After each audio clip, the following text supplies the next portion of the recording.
بسم اللہ الرحمن الرحیم۔ السلام علیکم ورحمۃ اللہ۔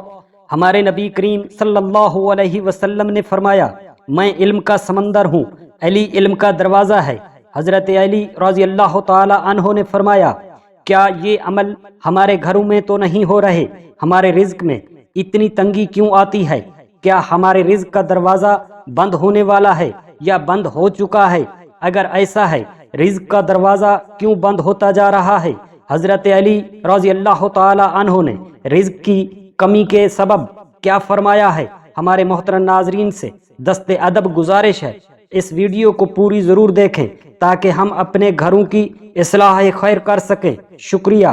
اللہ رب العزت ہمارے کن اعمالوں پر رزق تنگ فرماتے ہیں؟ گھر میں ایسے کون سے کاموں کی وجہ سے ہمارا رزق کم ہونا شروع ہو جاتا ہے؟ ایک مرتبہ حضرت علی کرم اللہ وجہہ کی دربار میں ایک شخص حاضر ہوا، دست ادب ہاتھ جوڑ کر عرض کی، اے مولا علی رضی اللہ تعالی عنہ، آپ علم کے بانی ہیں۔ دنیا میں کچھ ایسے لوگ جو پہلے غریب تھے پھر امیر ہو گئے، چند سالوں بعد دوبارہ غریب ہو گئے، اس کا کیا سبب ہوتا ہے؟ اور دیکھنے کو ایسے لوگ بھی ملے ہیں جو امیر خاندان میں پیدا ہوئے، جب ان کا وصال ہوا تو اس وقت بھی وہ امیر تھے، ان سے کبھی رزق ختم نہیں ہوا بلکہ کم بھی نہیں ہوا۔ لیکن اس کے ساتھ ساتھ دنیا میں ایسے لوگ بھی پائے جاتے ہیں جو پیدا تو امیر گھرانے میں ہوئے اور چند سالوں تک امیروں کی طرح ہی رہے، لیکن اچانک آہستہ آہستہ غریب ہو گئے۔ کیا اللہ رب العزت ان لوگوں سے رزق دینے کی جو فراوانی تھی وہ آہستہ آہستہ کم کیوں فرماتا ہے اور کچھ عرصے بعد سب کچھ چھین لیا جاتا ہے؟ اس شخص نے یہ بھی عرض کی، اے امیر المومنین، رزق میں کمی ہونے کا سبب کیا ہے؟ حضرت علی کرم اللہ وجہہ نے فرمایا، اے نادان انسان، اللہ رب العزت نے رزق دینے کا وعدہ فرمایا ہے، کبھی بھی انسانوں کا رزق ختم نہیں فرماتا، نہ ہی تو وہ کم فرماتا ہے۔ البتہ انسانوں کے اپنے اعمال عمل اور کرداروں کی بدولت سے رزق کم ہونا شروع ہو جاتا ہے۔ بس اللہ رب العزت صرف ایک کام کرتے ہیں، اپنی برکت اور رحمت ان کے گھروں سے واپس بلا لیتے ہیں، اس لیے انسانوں کا رزق کم ہونا شروع ہو جاتا ہے، حتیٰ کہ ان کے گھروں میں غربت کے ڈیرے لگ جاتے ہیں، فاقوں کا سما ہوتا ہے۔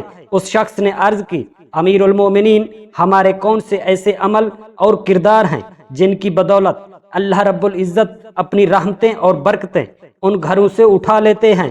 حضرت علی رضی اللہ تعالی عنہ نے فرمایا، ایسے 5 عمل یا گناہ ہیں جن کی بدولت ہمارے رزق میں تنگی، پریشانی اور غربت آتی ہے۔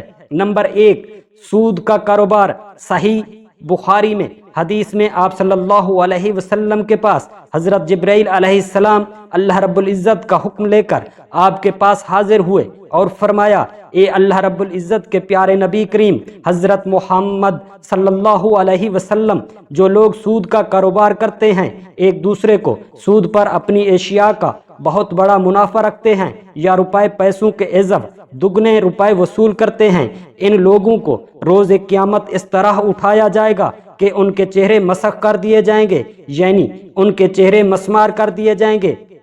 یہ عذاب کبھی ختم نہ ہونے والا عذاب ہوگا۔ دوسری روایات میں آتا ہے، ایک بار ہمارے نبی کریم صلی اللہ علیہ وسلم لوگوں میں خطاب فرما رہے تھے، اپنے خطبے میں فرمایا، لوگوں، سود کا جو گناہ ہے ماں کے ساتھ زنا کرنے کے برابر ہے۔ لوگوں نے استغفار پڑھا اور عرض کی، یا رسول اللہ، ہم ایسے گناہ سے سخت نفرت کرتے ہیں۔ آپ نے فرمایا، جتنا گناہ ماں کے ساتھ زنا کرنے کا ہے اتنا گناہ سود کے کاروبار کرنے والوں کو ملتا ہے، جو سود کا مال لیتا اور دوسرے کو منافع پر رکھ کر دیتا ہے۔ رزق کے کم ہونے اور رزق کو ختم کرنے کی اصل وجہ سود ہے۔ حضرت شیخ سعدی رحمت اللہ علیہ فرماتے ہیں، ایک مرتبہ ایک نیا مکان خریدنا چاہتا تھا، میں مکان کی تلاش کر رہا تھا، ایک سود خور میرے پاس آیا، کہنے لگا، میرے محلے میں ایک اچھا مکان ہے جس کی مناسب قیمت ہے اور بہت خوبصورت بھی ہے، آپ وہ مکان خرید لیں، میں بھی اسی محلے کا ہوں، اس طرح میں آپ کا ہمسایہ بن جاؤں گا، اس مکان میں کوئی بھی عیب نہیں ہے۔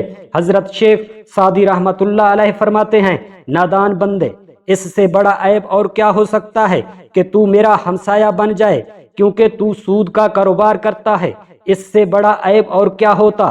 یہی تو سب سے بڑا عیب ہے۔ وہ مکان خرید لینے سے تو میرا ہمسایہ بن جائے گا۔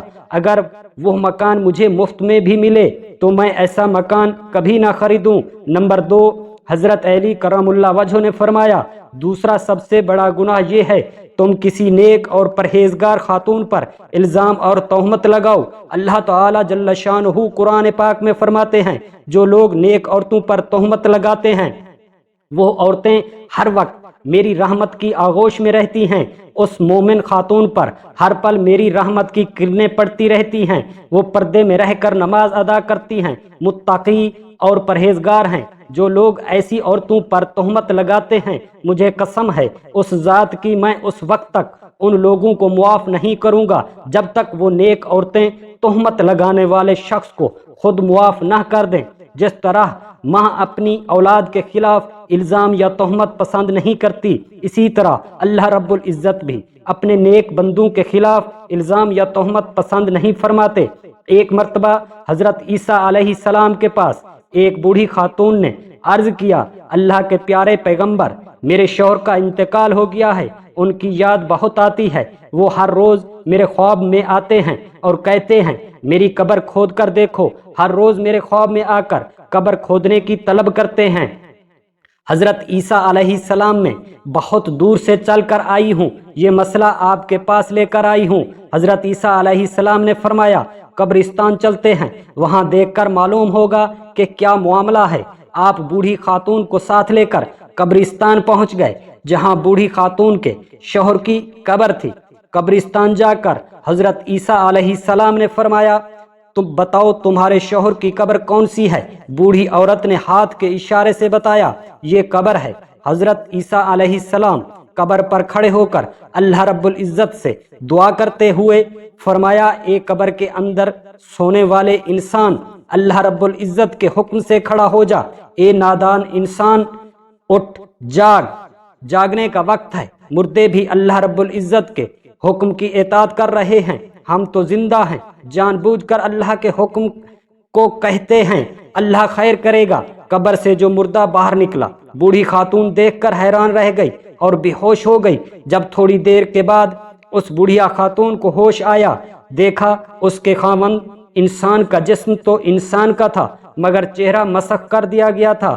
جب حضرت عیسیٰ علیہ السلام نے زندہ ہونے والے انسان سے دریافت کیا، تو نے دنیا میں ایسا کون سا عمل یا گناہ کیا تھا جس کے بدلے تجھ کو اتنی بڑی سزا کا مستحق ٹھہرا؟ اس مردے نے حضرت عیسیٰ علیہ السلام کو جواب دیا، مجھ سے ایسا گناہ سرزد ہوا تھا جو اللہ رب العزت کو پسند نہ تھا، جس کی وجہ سے میرا چہرہ مسخ کر دیا گیا۔ حضرت عیسیٰ علیہ السلام نے پوچھا، کون سا گناہ کیا تھا؟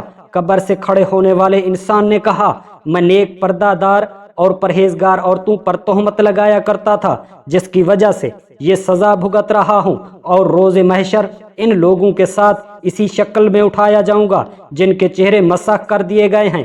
پھر حضرت عیسیٰ علیہ السلام نے دعا فرمائی اور وہ مردہ قبر میں واپس چلا گیا، اور بوڑھی خاتون روتی ہوئی استغفار پڑھتی ہوئی چلی گئی۔ نمبر 3، حضرت علی کرم اللہ وجہ نے فرمایا، اللہ تعالیٰ کو کسی کا شریک نہ ٹھہراؤ، بڑا گناہ ہے، اللہ تعالیٰ کے ساتھ کسی کو شریک مت ٹھہراؤ، شرک مت کرو۔ روز محشر اللہ رب العزت ہر گناہ معاف کر سکتے ہیں، آسمان سے زمین تک کے گناہوں کو اللہ رب العزت معاف کر سکتے ہیں، لیکن شرک کرنے والے انسانوں کو کبھی اللہ رب العزت معاف اور ان کی بخشش نہیں فرمائیں گے۔ نمبر 4، حضرت علی رضی اللہ تعالی عنہ نے فرمایا، جادو کرنے والا انسان دائرہ اسلام سے خارج ہے۔ جب کسی جادوگر کی موت ہوتی ہے تو وہ کافر کی موت مرتا ہے، جادوگر کی موت کبھی بھی ایمان پر نہیں ہوتی۔